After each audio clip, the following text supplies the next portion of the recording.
ദുൽഹിജ്ജ ആദ്യത്തെ 10 ദിനങ്ങൾക്ക് വലിയ പ്രാധാന്യമുണ്ട്. ശേഷമുള്ള അയ്യാമുത്ത് തശ്രീഖിൻ്റെ 3 ദിവസങ്ങൾക്ക് അതിനും പ്രാധാന്യമുണ്ട്.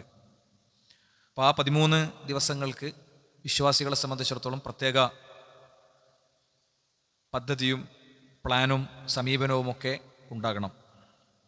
അള്ളാഹുവിൻ്റെ കാരുണ്യവും അവൻ്റെ സ്നേഹവും അടിമകളോടുണ്ട് എന്നതിൻ്റെ തെളിവാണ് എല്ലാ ഇടവേളകളിലും സ്വർഗത്തിലെത്താനുള്ള പുണ്യങ്ങൾ നേടാനുള്ള ഓഫർ സീസണുകൾ അല്ലാഹു സുബ്ഹാനഹു വ തആല നമുക്ക് നൽകുന്നു എന്നത്. വസ്ത്രമോ അല്ലെങ്കിൽ മറ്റ് എന്തിപ്പോൾ നോട്ട്ബുക്ക്, പഠനോപകരണങ്ങൾ, ഇതിലൊക്കെ ഒരു ഓഫർ കിട്ടിയാൽ ആ ഓഫറുള്ള സ്ഥലത്തേക്ക് നമ്മൾ പോകും. 2 റുപ്യ കുറവുള്ള സ്ഥലം നോക്കി നമ്മൾ നടക്കും. നമുക്ക് കൂടുതൽ ലാഭവും കൂടുതൽ പണവും കിട്ടുന്ന സ്ഥലത്ത് നമ്മുടെ സാധനങ്ങൾ കൊണ്ടുപോയി വിൽക്കും. ഇത് മനുഷ്യൻ്റെ ഒരു അടിസ്ഥാന പ്രകൃതമാണ്. അങ്ങനെയാണെങ്കിൽ ഈ അയ്യാമുൽ അശർ മിൻ ദുൽഹിജ്ജ, അവ്വലു അയ്യാമുൽ അശർ മിൻ ദുൽഹിജ്ജ, ദുൽഹിജ്ജയിലെ ആദ്യത്തെ 10 ദിവസങ്ങൾ എന്നത് നമ്മൾ കുറച്ചൊരു ഗൗരവത്തോടെ എടുക്കേണ്ടതും പ്ലാൻ ചെയ്യേണ്ടതുമാണ്. നമ്മളിന്ന് അതിനെക്കുറിച്ചാണ് ചില കാര്യങ്ങൾ പറയാൻ ശ്രമിക്കുന്നത്. അപ്പോൾ ആദ്യം നമ്മൾ ആലോചിക്കേണ്ടത്, ഒരുപാട് ദുൽഹിജ്ജകൾ നമുക്ക് കടന്നുപോയിട്ടുണ്ട്. ഹാജിമാർ ഹജ്ജിന് വേണ്ടിയുള്ള യാത്രകൾ ഏകദേശം അതിൻ്റെ ഒരു അവസാനത്തിലേക്ക് എത്തിച്ചേരുകയാണ്. ലോകത്തെ വിവിധ ദിക്കുകളിൽ നിന്ന് ലക്ഷക്കണക്കിന് ആളുകൾ അവിടെ നിലവിൽ എത്തിച്ചേർന്നു. ആ ദിവസങ്ങളിൽ നമ്മുടെ ജീവിതത്തിലും പലപ്പോഴും കടന്നുപോയിട്ടുണ്ട്.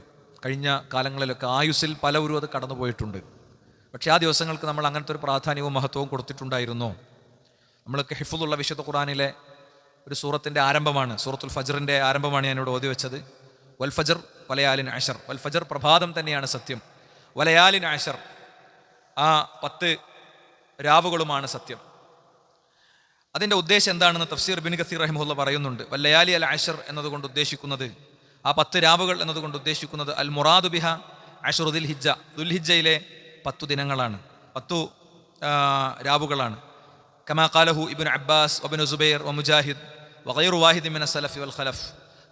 മുൻഗാമികളും പിൻഗാമികളുമൊക്കെ ഇബ്നു അബ്ബാസിനെ പോലെ, ഇബ്നു സുബൈറിനെ പോലെ, മുജാഹിദിനെ പോലെ ഉള്ള ധാരാളം ആളുകൾ അത് രേഖപ്പെടുത്തിയിട്ടുണ്ട്. മാത്രമല്ല വിശുദ്ധ ഖുർആനിലെ സൂറത്ത് ഹജ്ജിൻ്റെ 28-ലും ഈ കാര്യം പറയുന്നുണ്ട്. വദ്കുറുസ്മല്ലാഹി ഫി അയ്യാമി മഅലൂമാത്തിൻ അലാ മാ റസഖഹും മിൻ ബഹീമത്തിൽ അൻആം. അവർ അല്ലാഹുവിനെ സ്മരിക്കട്ടെ. അയ്യാമുൻ മഅലൂമ, അയ്യാമുൻ മഅലൂമ എന്ന് പറയുന്നത് ഈ പറയുന്ന ദിവസങ്ങളാണ് എന്ന് പണ്ഡിതന്മാർ കൃത്യമായി പറഞ്ഞിട്ടുണ്ട്. അയ്യാമുൽ മഅദൂദാത്ത് എന്ന് ഖുർആനിൽ പ്രയോഗമുണ്ട്. അത് അയ്യാമുത്ത് തശ്രീഖാണ്, 11, 12, 13, ദുൽഹിജ്ജയിലെ 11, 12, 13.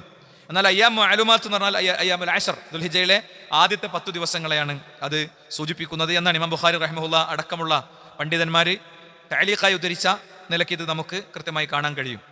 അയ്യാമുൽ മഅലൂമാത്ത് എന്ന് പറയുന്നത് അറിയപ്പെട്ട ദിവസങ്ങൾ എന്നത് ഇതാണ് എന്ന് കൃത്യമായി പഠിപ്പിക്കുകയാണ്. ഇനി ശ്രദ്ധിച്ച് കേൾക്കുക.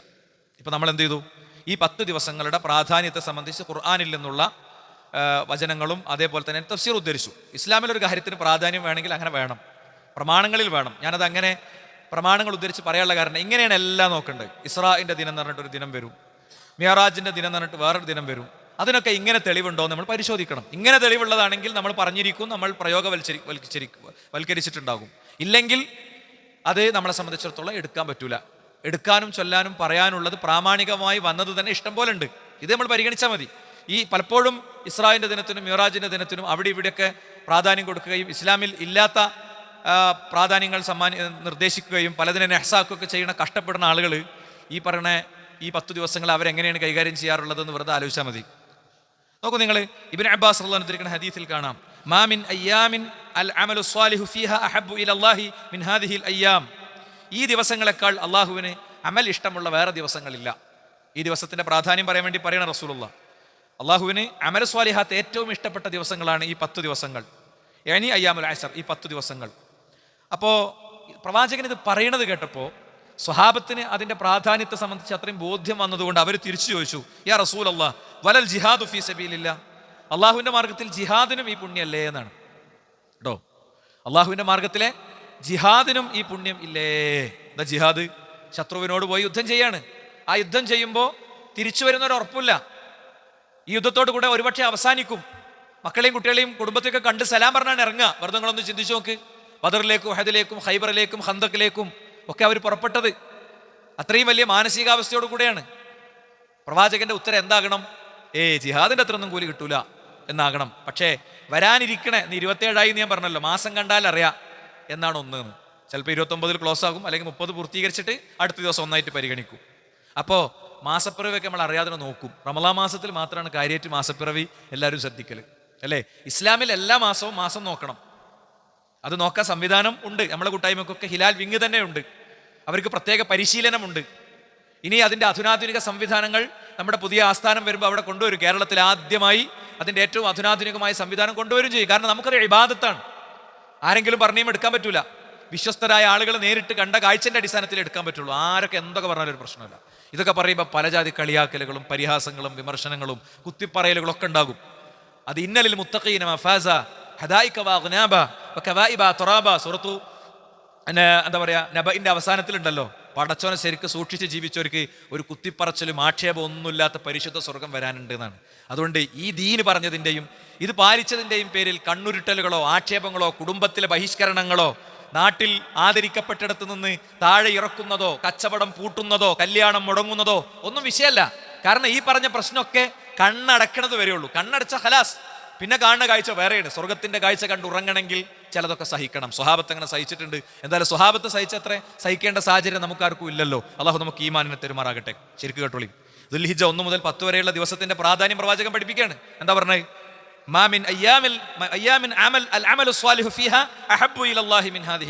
നബി അങ്ങനെ പറഞ്ഞു വെച്ചു. ഈ 10 ദിവസം എടുക്കുന്ന പുണ്യങ്ങളോളം പുണ്യം കിട്ടുന്ന വേറൊരു ദിവസമല്ല. അഹബ്ബുൽ അമാൽ, അള്ളാഹുവിന് ഏറ്റവും ഇഷ്ടപ്പെട്ട അഹബ് അഫ്ളൽ വേറുണ്ട്. പ്രത്യേകം ശ്രദ്ധിക്കണം. ശ്രേഷ്ഠമായ ദിവസം വേറുണ്ട്. ഇത് അഹബാണ്, അള്ളാഹുവിന് ഏറ്റവും ഇഷ്ടപ്പെട്ട ദിവസം കേട്ടോ. അള്ളാഹുവിന് ഏറ്റവും ഇഷ്ടപ്പെട്ട ദിവസം. അപ്പൊ സ്വഹാബി ചോദിക്കുകയാണ്, വലൽ ജിഹാദു ഫീ സബീലില്ലാ, അള്ളാഹുവിന്റെ മാർഗത്തിലെ ജിഹാദിനും ആ പ്രാധാന്യമില്ലേ എന്ന് ചോദിക്കുകയാണ്. അപ്പോ റസൂലുള്ളാഹി സ്വല്ലല്ലാഹു അലൈഹി വസല്ലം തങ്ങളുടെ മറുപടി, വലൽ ജിഹാദു ഫീ സബീലില്ലാ, അള്ളാഹുവിന്റെ മാർഗത്തിലെ ജിഹാദിനേക്കാളും അള്ളാഹുവിന് ഇഷ്ടപ്പെട്ടതാണ് ഈ ദിവസത്തെ അമല്. ഏത്? ദുൽഹിജ്ജ 1 മുതൽ 10 വരെയുള്ള ദിവസത്തെ അമല് എന്താണ്? അത് ജിഹാദിനേക്കാളും മഹാഘോര യുദ്ധങ്ങളിൽ പോയി ഇസ്ലാമിനെ പ്രതിരോധിച്ച പ്രവാചകനെ പ്രതിരോധിച്ച സ്വഹാബത്തിന്റെ മുന്നിലാണ് ഈ പറയുന്നത്. ഇതിൽ ഉഹദിൽ പങ്കെടുത്ത ആളുകളുണ്ട്, അല്ലെ? അസ്ത്രങ്ങൾ തുരുതുരാ പ്രവാചകന് ലക്ഷ്യം വെച്ച് വന്നപ്പോ അവർ വട്ടം നിന്നു. പ്രവാചകനെ ചുറ്റി നിന്നു. എന്നിട്ട് ഓരോ അസ്ത്രങ്ങളും നെഞ്ചകത്തേക്ക് ഏറ്റുവാങ്ങി. അനസ് ബിൻ നളീർ റളിയല്ലാഹു അൻഹുവിന്റെ പെങ്ങൾ പറയുന്നുണ്ട്, എൻ്റെ ഇക്കാക്കാനെ തിരിച്ചറിഞ്ഞില്ല.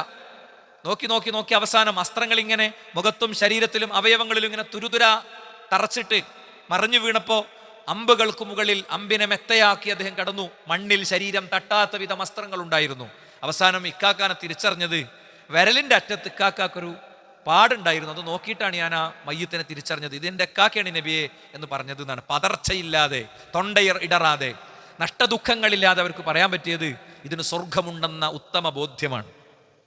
അപ്പൊ അങ്ങനെയുള്ള മനുഷ്യന്മാരിയ്ക്കുന്ന സദസ്സിലാണ് പ്രവാചകർ പറയണത്, കാലില് വെച്ചുത്തിട്ട് നഖം ഇളകിയതിന് ഒരുപാട് ദിവസം ജമാഅത്ത് നഷ്ടപ്പെട്ട് മാറിയിരുന്ന അനുഭവം ഉണ്ടാകും. അങ്ങനെ വേദന ഉണ്ടെങ്കിൽ മാറിയിരിക്കണതിന് പ്രശ്നമൊന്നുമില്ല. ഞാനത് തെറ്റാണെന്നല്ല പറയണത്, അല്ലേ? ദീനീ കാര്യങ്ങൾക്ക് ചെറിയ റിസ്കിന് പോലും പറ്റാത്ത ആൾക്കാർ ഇന്നിപ്പോൾ ശനിയാഴ്ച, നാളെ ഇപ്പോൾ ശനിയാഴ്ച പരിപാടിയാണ്, ഇനിയിപ്പോൾ ശനി കഴിഞ്ഞ് ഞായർ കഴിഞ്ഞപ്പോൾ തിങ്കളാഴ്ച കഴിഞ്ഞ് ഖുറാൻ ക്ലാസ് വേണമെന്ന് ചിന്തിക്കണം. മാനസികാവസ്ഥ ഒന്നാലോചിക്കണി. ശനിയാഴ്ച നമുക്ക് പരിപാടിയാണല്ലോ, പെരുന്തറമ്പിൽ വെച്ച് നമ്മളുടെ വലിയൊരു സമ്മേളനം നടക്കുകയാണ്. വിശദാംശം ഞാൻ പറയാം. അപ്പോൾ നമുക്കിങ്ങനെ അവിടെ പോയിരുന്ന് രാത്രി 10 മണിക്ക് എത്തിയതിൻ്റെ ശേഷം നമ്മളിങ്ങനെ ചിന്തിക്കുക, ഇപ്പോൾ തിങ്കളാഴ്ച ഇപ്പോൾ ഒരു ഖുറാൻ ക്ലാസ് വേണോ? എന്താ റിസ്ക് എടുക്കാൻ വയ്യ? ആ ആൾക്കാരോടല്ല റസൂലുള്ളാഹി പറയണ ആരോടാ? റസൂലുള്ളാഹി സ്വല്ലല്ലാഹി അലൈഹി വസല്ലമയുടെ മുന്നിൽ അതിക്രൂരമായി പീഡിപ്പിക്കപ്പെട്ട മനുഷ്യരെ കാണാണ്. എന്താ? യാസറിന്റെ കുടുംബത്തിലെ വാപ്പാന്റെ ഉമ്മാന്റെ ഒക്കെ കഴുത്ത് കത്തി വെച്ച് നമ്മൾ കോഴിനെ അറക്കണ പോലെ അറുത്തു. യാസർ അത് കണ്ടു പൊട്ടിക്കരഞ്ഞു. നബിക്ക് ഒന്നും ചെയ്യാനില്ല. നബി പോയി അവരെ കായികമായി നേരിട്ടില്ല. കാരണം അത് ഇസ്ലാമിലെ പ്രതിരോധത്തിന്റെ അടിസ്ഥാനത്തെ, ചില ആളുകളുടെ പ്രതിരോധത്തിന്റെ കാഴ്ചപ്പാടിന്റെ അടിസ്ഥാനത്തെയാണ് ഇത് പൊളിക്കണേ. എന്തേ കണ്ടിട്ട് പ്രവാചകൻ കൈകൊണ്ട് പോയി തടയാതിരുന്ന്? യാസറിന്റെ മാതാപിതാക്കളുടെ കഴുത്തറക്കുന്നത് പ്രവാചകൻ അറിഞ്ഞിട്ട് എന്തേ ആളെയും കൂട്ടി അങ്ങോട്ട് പോകാതിരുന്നത്? അവിടെ അങ്ങനെ ഒരു പ്രതിരോധത്തിന് പോയാൽ ആ പ്രതിരോധം വിജയിക്കില്ല. അതുകൊണ്ട് ആ കാഴ്ചപ്പാട് പ്രവാചകൻ പഠിപ്പിച്ചില്ല. പ്രവാചകൻ പറഞ്ഞു, സബറൻ അല യാസർ ഇന്ന മൗഇദുകും അൽ ജന്ന, നിങ്ങൾ സബറാക്കുക, നിങ്ങൾക്ക് സ്വർഗമുണ്ട്. നിങ്ങൾക്ക് സ്വർഗമുണ്ട്. എന്നാലോ അങ്ങ് മദീനയിലെത്തിയപ്പോൾ മദീനയെ പ്രതിരോധിക്കാൻ ഒരുങ്ങിയപ്പോഴോ അള്ളാഹുവിൻ്റെ കൽപ്പന പ്രകാരം പ്രവാചകനെ പ്രതിരോധത്തിന് നിന്നും ചെയ്തു. നമ്മൾ വളരെ സൂക്ഷ്മമായി പഠിക്കണം, വൈകാരികമായി വിഷയങ്ങളെ എടുക്കരുത്. നമ്മൾ മനസ്സിലാക്കി വെച്ചൊരു കാര്യത്തിന് വിരുദ്ധമായി കേൾക്കുമ്പോൾ നമുക്കൊരു വിമ്മിഷ്ടം തോന്നരുത്. അതുകൊണ്ടാണ് കുറേ ആളുകൾ ഈ പള്ളിക്ക് വരാത്തത്. അവരിപ്പോഴും ജാറത്തിങ്ങ പോണത്. കേൾക്കുമ്പോൾ വിമ്മിഷ്ടം തോന്നുന്നതുകൊണ്ടാണ്. മനസ്സിലായില്ലേ? അവർ മനസ്സിലാക്കി വെച്ചതിനോട് വിയോജിപ്പ് തോന്നുന്നതുകൊണ്ടാണ്. അതുകൊണ്ട് സാവകാശം ഇത് ഇസ്ലാമിലെ അസ്ലാണ്, പഠിക്കാൻ എല്ലാവരും ശ്രദ്ധിക്കുക. ഞാൻ പറയുന്നത് ആ ബിലാൽ റളിയല്ലാഹു അൻഹു അവിടെ ഉണ്ട്, ആ യാസർ അവിടെ ഉണ്ട്, അല്ലെങ്കിൽ അതുപോലത്തെ സ്വഹാബിമാർ അവിടെ ഉണ്ട്. ആ സദസ്സിനോടാ പ്രവാചകൻ പറയുന്നത്, ദുൽഹിജ്ജയിലെ 10 ദിവസങ്ങൾ അമലെടുക്കുമ്പോൾ ജിഹാദിനേക്കാളും വലിയ കൂലിയുണ്ട്. പക്ഷെ ഒന്ന് നബി പറഞ്ഞു, എന്നാൽ ഒരു തരം ജിഹാദിന് ഈ 10 ദിവസത്തെക്കാളും കൂലി കിട്ടും. ഏതാ? ഇല്ലാ റജുലുൻ ഖറജ ബിനഫ്സിഹി വമാലിഹി. ഒരാൾ ജിഹാദിന് പോയി, അയാളുടെ ശരീരം കൊണ്ടുപോയി, സമ്പത്തും കൊണ്ടുപോയി. ഫലം യർജി മിൻ ദാലിക ബിശൈ. അയാളുടെ ശരീരമായിട്ട് തിരിച്ചു വന്നില്ല, അയാളുടെ മയ്യത്താണ് വന്നത്. അയാളുടെ സമ്പത്ത് ഫുൾ അവിടെ പോയി, അയാൾ തിരിച്ചു വന്നു, പക്ഷേ സമ്പത്ത് കംപ്ലീറ്റ് ജിഹാദിന് അവിടെ കൊടുക്കേണ്ടി വന്നു. ആ വ്യക്തിക്ക് ഇതിലേറെ കൂലി കിട്ടും. അതുകൊണ്ട് സുഹൃത്തുക്കളെ, ദുൽഹിജ്ജ ഒരുപാട് കഴിഞ്ഞു പോയിട്ടുണ്ട്. ഈ ദുൽഹിജ്ജ അങ്ങനെ കഴിഞ്ഞു പോകാൻ പറ്റൂല, നമ്മൾ ശ്രദ്ധിക്കണം. ഈ ദുൽഹിജ്ജയിലെ ആ 10 ദിവസങ്ങളെ നമ്മൾ ഗൗരവപൂർവ്വം എടുക്കണം.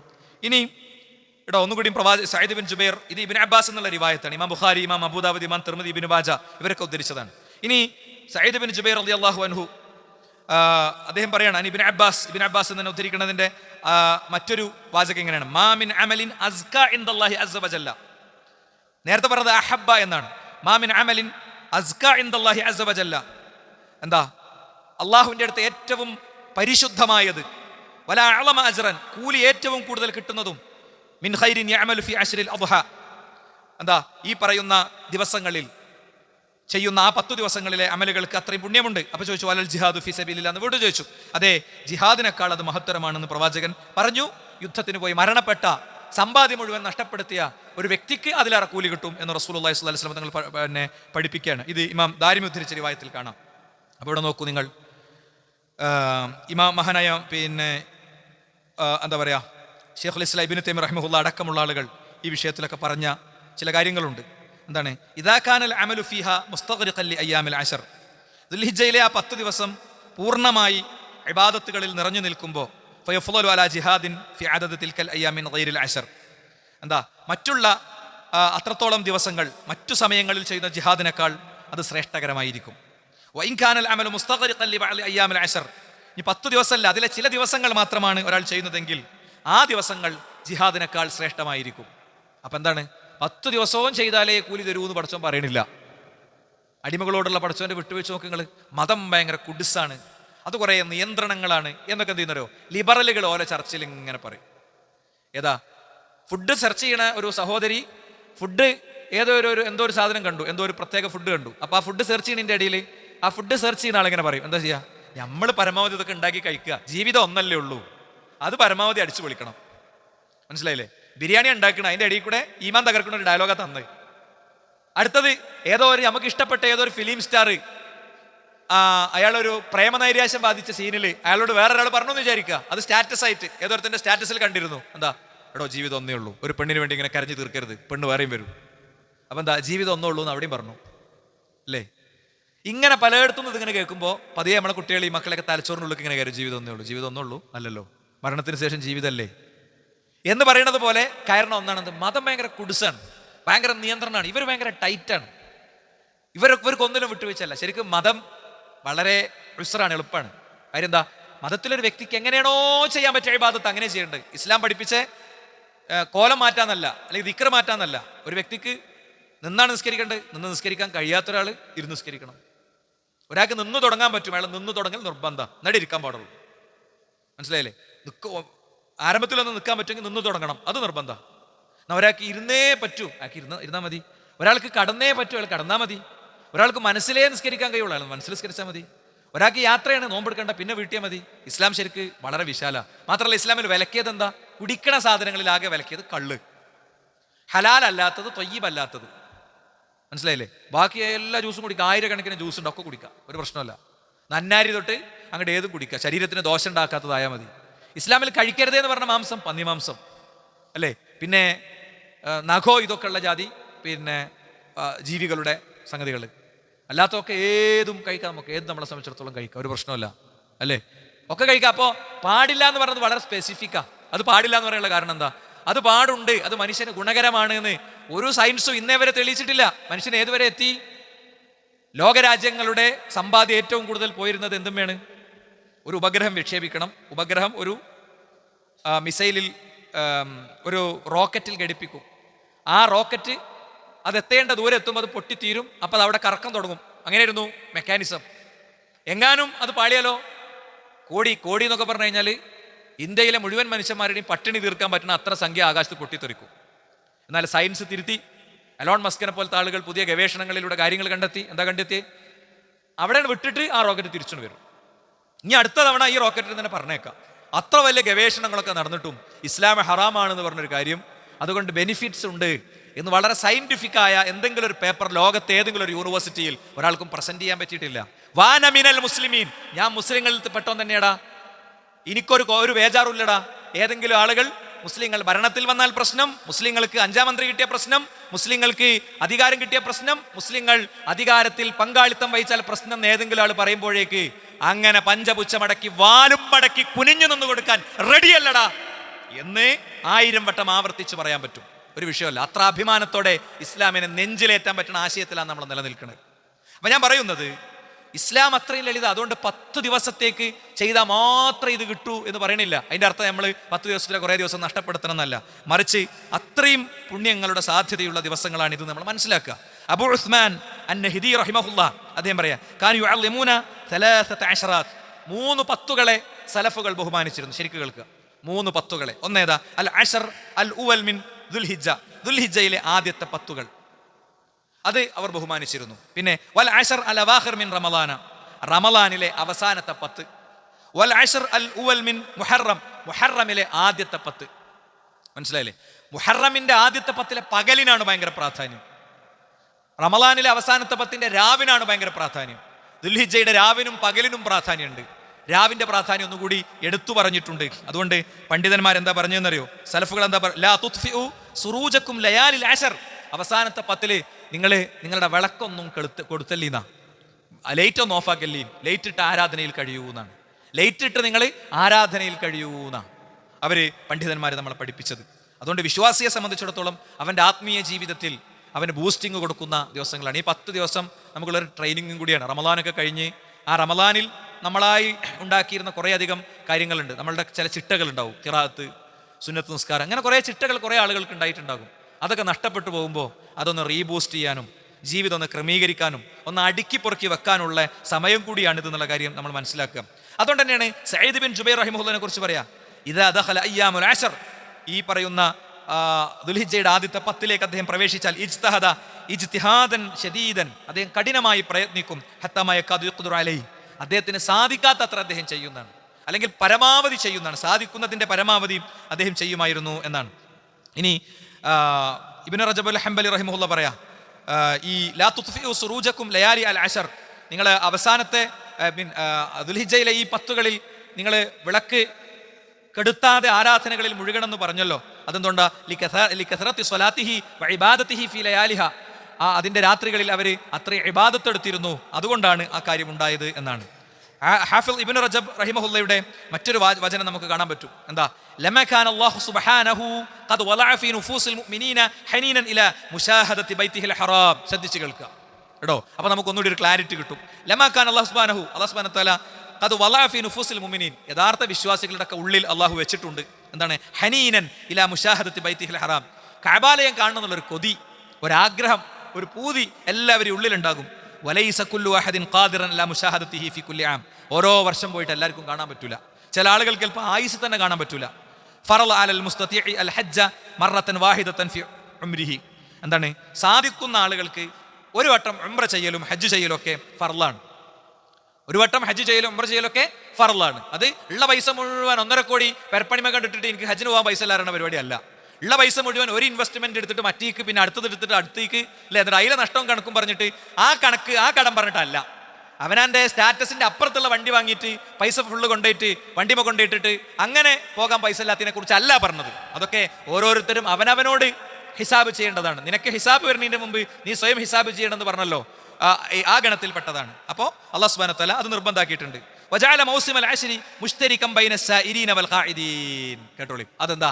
ഈ 10 ദിവസങ്ങൾ വീട്ടിലിരിക്കണവനും അവിടെ ഉള്ളവനും ഒരേപോലെ അള്ളാഹു പ്രാധാന്യം കൊടുത്തു. അവർ ഈ ഇബാദത്തൊക്കെ ആ ഹജ്ജിന്റെ വേളയിൽ, ആ ഹറമിൽ, പരിസരത്ത്, അനുബന്ധങ്ങളിൽ ചെയ്യും. നമ്മളെ നാട്ടിലും ചെയ്യും. ഫമൻ ആജസ അനിൽ ഹജ്ജ് ഫി ആമിൻ, ഒരു വർഷം ഒരാൾക്ക് ഹജ്ജിന് പോകാൻ പറ്റിയിട്ടില്ലെങ്കിൽ ഖദറ ഫിൽ അശ്രി അല അമലിൻ യഅമലുഹു ഫി ബൈതിഹി യകൂനു അഫ്ളല മിനൽ ജിഹാദി അല്ലദീ ഹുവ അഫ്ളലു മിനൽ ഹജ്ജ്.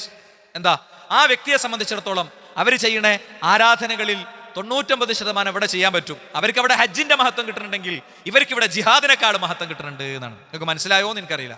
അവർക്ക് അവിടെ ചെല്ലുമ്പോൾ ഹജ്ജ് മബ്രൂറിന് സ്വർഗ്ഗാണെന്ന് അല്ലാഹുവിന്റെ റസൂൽ പഠിപ്പിച്ചു. ആ മഹത്വം അവർക്ക് അവിടെ കിട്ടുന്നുണ്ടെങ്കിൽ ഇവരെ സംബന്ധിച്ചിടത്തോളം ഇവിടെ ഇവർക്ക് എന്ത് കിട്ടുന്നു? ജിഹാദിനെക്കാളും വലിയ കൂലി കിട്ടുന്നുണ്ട്. മക്കത്തല്ലാന്നേ ഉള്ളൂ, കൂലി പലപ്പോഴും അതേ അളവിൽ തന്നെ തുല്യമായി ലഭിക്കുന്നുണ്ട്. ഇതിലേറെ വലിയ കാരുണ്യം എങ്ങനെ പടച്ചോൻ ചെയ്യാം? എന്നിട്ട് ഈ പടച്ചവനോട് ഭയങ്കര പ്രശ്നമാണ് ചില ആൾക്കാർക്ക്. മതം ഭയങ്കര ടൈറ്റാണ്, മതം ഭയങ്കര കുടുക്കാണ്, ആകെ നിയന്ത്രണങ്ങളിലിട്ട് കറക്കാണ് എന്നൊക്കെയാണ് പലപ്പോഴും ആളുകൾ വിചാരിച്ചു വെക്കുന്നത്. അതുകൊണ്ട് തന്നെ ഹാഫിദ് ഇബ്നു ഹജർ റജബുൽ ഹംബലി റഹിമഹുല്ലാ അദ്ദേഹം മനോഹരമായ അദ്ദേഹത്തിന്റെ ഒരു കാവ്യത്തിലൂടെ പറയാം, ലയാലിൽ അശ്ർ ഔഖാത്തുൽ ഇജാബ, ആ 10 രാവുകൾ പ്രാർത്ഥനയ്ക്ക് ഏറ്റവും കൂടുതൽ പുണ്യം ലഭിക്കുന്ന സമയമാണ്. ഫബാദിർ റഗബതൻ തൽഹഖ് സവാബ, അതുകൊണ്ട് ആഗ്രഹപരിധനായി നീ മുന്നോട്ട് ചെന്ന് ആ പുണ്യങ്ങൾ നേടാൻ ശ്രമിക്കുക എന്നാണ്. മിൻ ഔഖാത്തിൽ ലയാലിൽ അശ്രി ഹഖൻ ഫശമ്മിർ വത്ലുബന്ന ഫീഹൽ ഇനാബ, തീർച്ചയായും ഈ അനുഗ്രഹങ്ങളുടെ രാവ് ആണിത്, അതുകൊണ്ട് സജ്ജനായി ഉണർന്നെഴുന്നേറ്റ് നീ മുന്നോട്ട് പോവുക എന്ന് കൃത്യമായി പഠിപ്പിക്കപ്പെടുകയാണ്. ഇനി ഒറ്റ പോയിന്റ് കൂടി നമുക്ക് ക്ലിയർ ചെയ്യാനുണ്ട്. അതെന്താ? ഈ ദിവസങ്ങളിൽ ഒരു വ്യക്തി ചെയ്യേണ്ടത് എന്താ? ഒന്ന് ഫർള് ക്ലിയർ ആക്കുക എന്നുള്ളതാണ്, അല്ലേ? ഇന്നല്ലാഹ തആല ഖാൽ വമാ തഖറബ ഇലയ്യ അബ്ദി ബിശൈഇൻ അഹബ്ബ ഇലയ്യ മിമ്മ അഫ്തർതു അലൈഹി, അല്ലാഹുവിന് ഏറ്റവും ഇഷ്ടം ഫർള് കൊണ്ട് അല്ലാഹുവിന്റെ അടുത്ത് അടുക്കലാണ്. ഫർളൊക്കെ ഒഴിവാക്കിയിട്ട് ഇപ്പോൾ കുറേ സുന്നത്ത് ചെയ്യും. ഞാൻ കഴിഞ്ഞ ദിവസം പറഞ്ഞ പോലെ ഇഷ്ടംപോലെ സ്വതക്ക കൊടുക്കും, സ്വന്തം ജീവനക്കാർക്ക് ശമ്പളം കൊടുക്കൂല, ഇഷ്ടംപോലെ സ്വതക്ക കൊടുക്കും. അങ്ങനത്തെ ആളുകൾ സമൂഹത്തിൽ ഇഷ്ടം പോലെ ഉണ്ടാകാറുണ്ട്. അല്ലെങ്കിൽ ഫർദായിട്ടുള്ള ഒരുപാട് കാര്യങ്ങൾ അവിടെ ഇട്ടിട്ട് അല്ലാത്തതിലേക്ക് പോകലല്ല. ഈ പറഞ്ഞതിൻ്റെ അർത്ഥം വെറും ഫർളിലേക്ക് ചുരുങ്ങണമെന്നല്ല, ഫർള് വ്യക്തത വരുത്തി ചെയ്യുക. നമ്മളെ നിസ്കാരക്കൊന്ന് ഞാൻ എപ്പോഴും പറയലുണ്ട്, അത് ജമാഅത്തായി കൃത്യതപ്പെടുത്തുക. അതിന് ഈ 10 ദിവസങ്ങളെ ഒന്ന് നമുക്ക് ഉപയോഗിക്കാൻ പറ്റും. ഇനി അതേപോലെ തന്നെ മറ്റൊന്നാണെന്ത്? സുന്നത്തുകൾ, റവാത്തിബ് സുന്നത്തുകൾ ശ്രദ്ധിക്കുക. എന്താ? മാമിൻ അബ്ദിൻ മുസ്ലിം യുസല്ലി ലില്ലാഹി കുല്ല യൗമിൻ 12 റക്അതൻ തതവ്വുഅൻ, സുന്നത്തായ 12 റക്അത്തുകൾ, ഗൈറ ഫരീള, ഫർളല്ലാത്ത 12 റക്അത്തുകൾ നിസ്കാരത്തിന് മുമ്പ് ശേഷമുള്ളത് അങ്ങനെ നിർവഹിക്കുന്ന ഒരാൾക്ക് ബനല്ലാഹു ലഹു ബൈതൻ ഫിൽ ജന്ന, സ്വർഗ്ഗത്തിൽ ഒരു വീട് വെച്ച് കൊടുക്കും എന്നാണ്. അങ്ങനെ അതുപോലെ സുജൂദിനെ വർദ്ധിപ്പിക്കുക. അഖറബു മാ യകൂനുൽ അബ്ദു മിൻ റബ്ബിഹി വഹുവ സാജിദ്, സുജൂദിലായിരിക്കണം അല്ലാഹുവിലേക്ക് ഒരു അടിമ ഏറ്റവും കൂടുതൽ അടുക്കുന്നത്.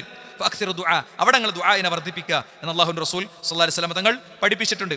സുജൂദ് വർദ്ധിപ്പിക്കുമ്പോൾ എന്താണ്? ഫഇന്നക ലാ തസ്ജുദു ലില്ലാഹി സജദതൻ, നീ ഒരു സുജൂദ് ചെയ്യുമ്പോൾ ഇല്ലാ റഫഅക അല്ലാഹു ബിഹാ ദറജതൻ, നിന്റെ പദവി അല്ലാഹു ഉയർത്തിത്തരും, ഒരു പദവി ഉയർത്തിത്തരും. വഹത്ത അൻക ബിഹാ ഖതിഅതൻ, നിന്റെ ഒരു പാപം അല്ലാഹു ചുരുക്കി തരികയും ചെയ്യും.